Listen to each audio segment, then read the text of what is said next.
So we're recording on a Monday, and Michigan and Maryland scheduled, of course, on Saturday. We had cancellations in the Big Ten and across the nation at a record pace, 19 across the nation last week, where before that I was charting it, Clayton, and about 85+% of the games were being played, but 19 cancellations last weekend.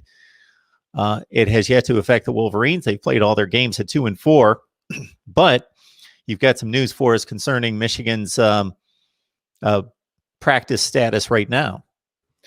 Yeah. So word came out of Schembechler Hall, Michigan's facility this morning that they would be pausing all in-person team activities for at least a day. They had an increased number, Jim Harbaugh said, of positive daily tests. So those come back in 15 minutes, and then they're going to get those players that tested positive to then take a PCR test that takes probably 24 hours or less, but one of those regular tests that the rest of us get to take and have to take. And we will find out the results. He's waiting on confirmation of those. No more detail other than that. And Jim Harbaugh doesn't give a ton of detail on injuries. Obviously, this year COVID is new, but he hasn't given a ton of detail on the COVID situation. Michigan's done a really good job throughout the season, and there really haven't been any notable players out so far this year, but he didn't answer the question that, if those are confirmed and those are positive cases and those come back positive, is that over the threshold that the Big Ten has set, where they'd have to cancel his game?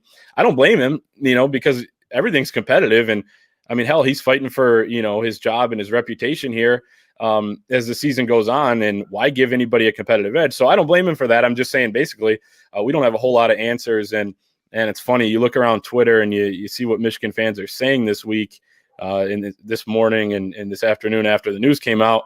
Do they want to play? There's a lot of jokes about shut it down, but each and every week, I guess the jokes become a little more serious.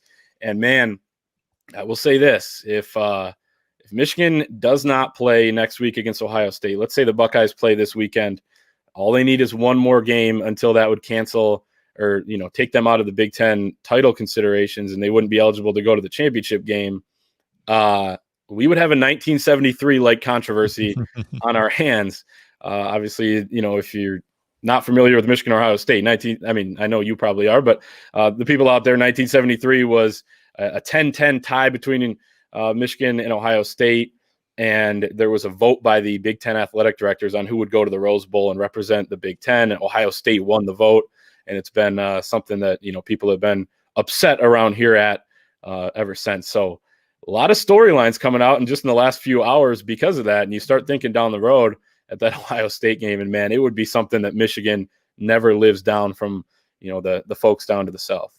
Yeah, people outside the state of Ohio and outside the state of Michigan probably are failing to realize that despite the lopsided nature of the series in the last 15 years, that it's just as intense, and Ohio State in particular and Ohio State fans are just as paranoid of it going back to a 1990 scenario of Michigan derailing Ohio State big seasons. There's still that much attention and focus given to Michigan. You would think, oh, you beat them 15 out of 16 years.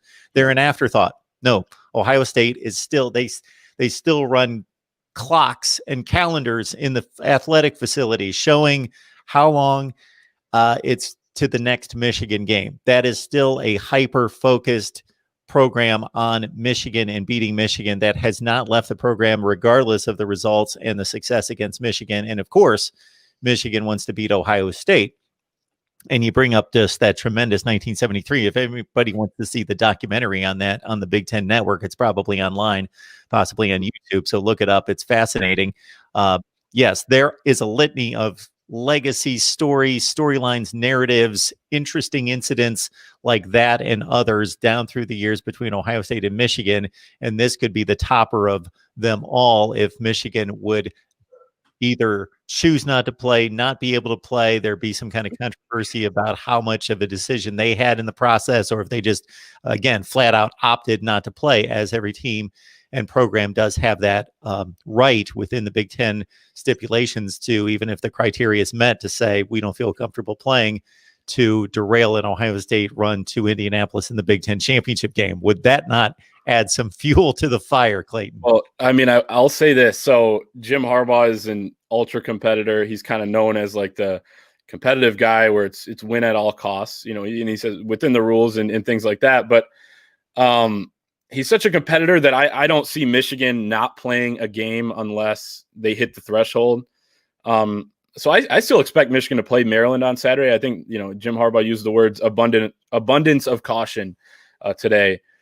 But, as an ultra competitor next week or, whatever, what's your best chance at maybe hurting Ohio State or beating them, quote unquote?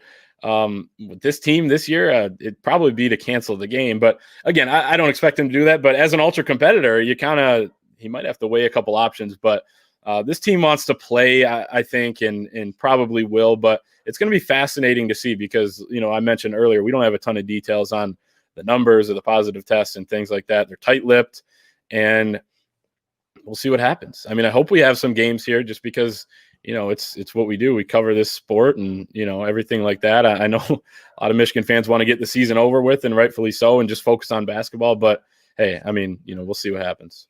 If you love college football, you have to cherish it more than the other sports because we get less of it than any other sport. Even in a typical normal season, we only get 12 games. So you got to cherish the games even more than the other sports.